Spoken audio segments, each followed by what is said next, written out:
First, let me say this.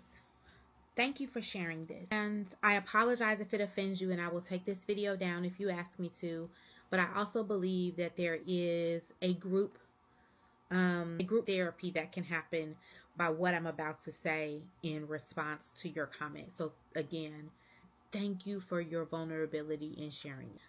I think I want to clear something up. I am not a divorce advocate. I am a person who ministers women who have been through divorce. They've already made that choice. They've already decided that is what they're going to do.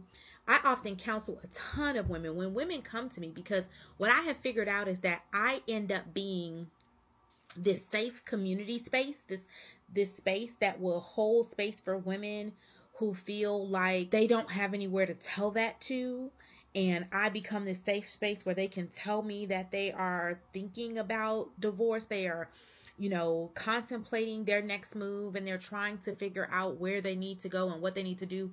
And my first question is often, do you love your husband? And I know love is not enough, but I also believe in the ability to reconcile in covenant with someone, right? When that covenant is broken. And I would always tell people this, that when I got divorced, it was because the covenant was broken and I wasn't the person who broke it. And that always felt like I was trying to take some moral high ground. But the truth of the matter is that when you're in covenant with someone, when you're in community with someone, when you're building a family with someone, it takes two parties to be able to build and hold up that covenant. It reminds me of a teepee, right? A teepee is only three-sided, but it needs the other portions. There is no filler, right? There's no four-legged stool. It is these three pieces that kind of blend together in order for you to be able to make that structure stand on its own. So one thing you mentioned is that he's in fix-it mode, which to me tells me that he cares enough about you. Figure it out, right? And if there is still something salvageable there, I encourage you to do the work of repair before you decide to buy a new car. And I only say it that way because you had to get into work in order to be in relationship and be in community and be in family with this person. That there is work on the other side.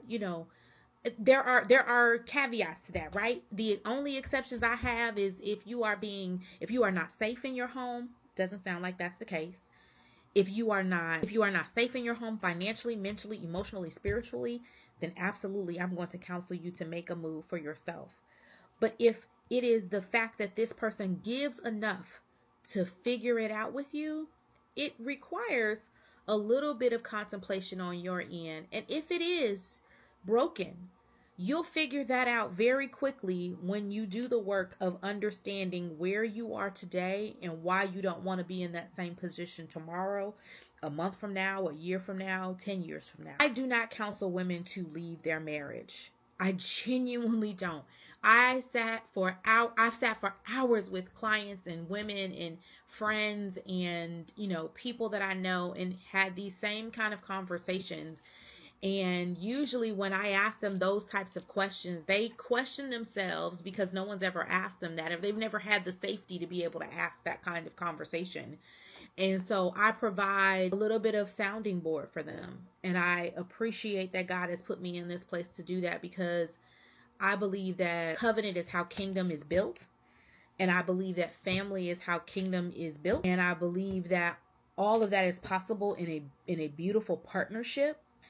But I also understand that if one of the legs of the teepee is broken, it does require some attention. And so that's what I'm going to ask that you take stock of. Have you paid attention? Or has he paid attention to the broken leg of your teepee? I hope that helps.